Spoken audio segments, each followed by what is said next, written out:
Today we are looking at 6 skin habits that were standard practice for American women between 1940 and 1965. None of them came from a product. None of them required a prescription. All of them worked.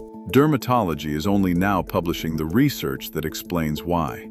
Number 1 is the habit nobody talks about anymore, and almost nobody does. Let us get into it. Number 6. They stopped eating after dark. In most American homes in the 1950s, dinner was at 6 and the kitchen was closed by 7. Not as a diet strategy, not as intermittent fasting. That was just how the household ran. The dishes were washed, the kitchen was put away, and nobody went back in until breakfast. The body repairs skin during sleep, primarily between 10 at night and 2 in the morning, when human growth hormone peaks. This is the window during which collagen is synthesized, cell turnover accelerates, and damage from the day's UV exposure and environmental stress is addressed. Eating within 2 hours of sleep diverts resources away from this process. Digestion requires blood flow, insulin response, and energy allocation. The body cannot fully prioritize skin repair while it is managing a late meal. A 2020 study in the Journal of Clinical Endocrinology found that late-night eating disrupted overnight cortisol regulation. Elevated cortisol suppresses collagen production and accelerates skin aging. The effect is not dramatic on any single night. Over 40 years, it is visible in the face. Women who ate their last meal at 6 were protecting their skin's overnight repair window without knowing it existed. They were just eating dinner at dinner time, the same as their mothers. Number 5, they washed their face with cold water. Cold water from the tap every morning. Some women cleansed with warm water and finished with a cold rinse. None of this was deliberate skincare. It was what came out of the tap before central heating was fully standard in American homes. The water was cold because that was the water available. Cold water causes vasoconstriction. It tightens capillaries, reduces puffiness, and trains the skin's microcirculation over time. A 2014 review in the Journal of Cosmetic Dermatology documented reduced pore appearance in participants after 12 weeks of regular cold water application. The mechanism is physical. Cold tightens tissue. No active ingredient is required. The heated facial steamer arrived as a product. The cryotherapy facial arrived as a treatment, costing upwards of $150 per session. Both charge for the cold that used to come free from the tap every morning. The tap has not changed. The price has. Number 4. They did not touch their face. A woman wearing a full face of 1950s makeup did not touch her face during the day. The makeup could not be fixed easily if disturbed, and the social standard of the era meant visible imperfection in public was to be avoided. The discipline was enforced by practicality, not skincare knowledge. Research from the American Journal of Infection Control found that the average person touches their face 20 to 23 times per hour.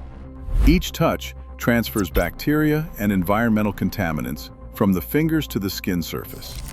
Propionibacterium acnes, the primary bacterium associated with acne, is present on the hands and introduced to the skin primarily through contact. The more frequently the face is touched, the more frequently that transfer occurs. Dermatology now formally recommends the no-touch rule as a primary acne management strategy. It was practiced involuntarily by most women in the 1950s because their makeup would not survive the interruption. The knowledge is not new. The understanding of why it works is. Number 3. They ate fermented food at almost every meal. Lacto-fermented pickles from the icebox, cultured buttermilk, raw milk cheese, sourdough bread made with live starter. None of these were health foods in 1955. They were the result of how food had always been produced before industrial processing replaced fermentation with pasteurization, synthetic leavening, and extended shelf life. The live cultures were in the food because the food had not yet been processed to remove them. The gut-skin axis is now one of the fastest growing areas of dermatological research.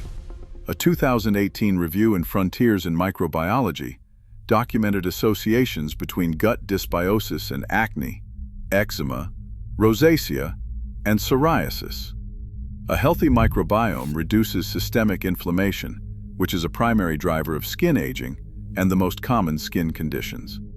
The women eating fermented food at every meal were maintaining a gut microbiome through diet that the supplement industry now sells in capsule form for $30 to $60 a month. The global probiotic market is valued at over $70 billion. It exists substantially because industrial food processing removed the live cultures from the food supply and created a deficiency that could be sold back as a product. A crock of fermented cabbage cost the price of a head of cabbage and a tablespoon of salt. It sat on the counter for a week, then went into the icebox, and the next one was started. Number 2, they kept consistent sleep times. Most women in the 1950s went to bed at the same time every night and woke at the same time every morning. Not because of circadian rhythm research, because the household schedule required it. The alarm went off at 6 a.m. It went off at 6 a.m. every day, including Saturday. Consistent sleep timing regulates the body's circadian rhythm, which governs the overnight skin repair cycle. The collagen synthesis and cell turnover that occur during deep sleep are circadian dependent. They happen at the same time each night when the rhythm is regular. When sleep timing varies, the repair window shifts and fragments. The skin receives less consistent maintenance over time. A study published in 2019 in Chronobiology International found that women with consistent sleep schedules showed measurably better skin barrier function and faster surface recovery from irritation than women with variable schedules. The 1950s household schedule was producing this outcome without any intention behind it. It was just Tuesday, the same as every other Tuesday. Number 1. They stayed out of the midday sun. Not because of sun protection factor awareness. Sunscreen as a commercial product did not exist until Coppertone launched in 1953. Ultraviolet protection factor labeling did not arrive until the late 1970s. Women stayed out of the midday sun because the heat was uncomfortable, because laundering sun-damaged cotton dresses was difficult, and because the pale complexion was the more desirable aesthetic standard of the era. UVA radiation is now understood to be the primary environmental cause of photoaging. It breaks down collagen and elastin, producing wrinkles, discoloration, and loss of skin firmness. It penetrates glass and cloud cover, and it is present year-round. Peak intensity is between 10 in the morning and 4 in the afternoon. Women who were indoors or in shade during those hours were receiving a fraction of the cumulative ultraviolet exposure that drives photoaging over a lifetime. The sun protection factor industry is now valued at over $12 billion globally.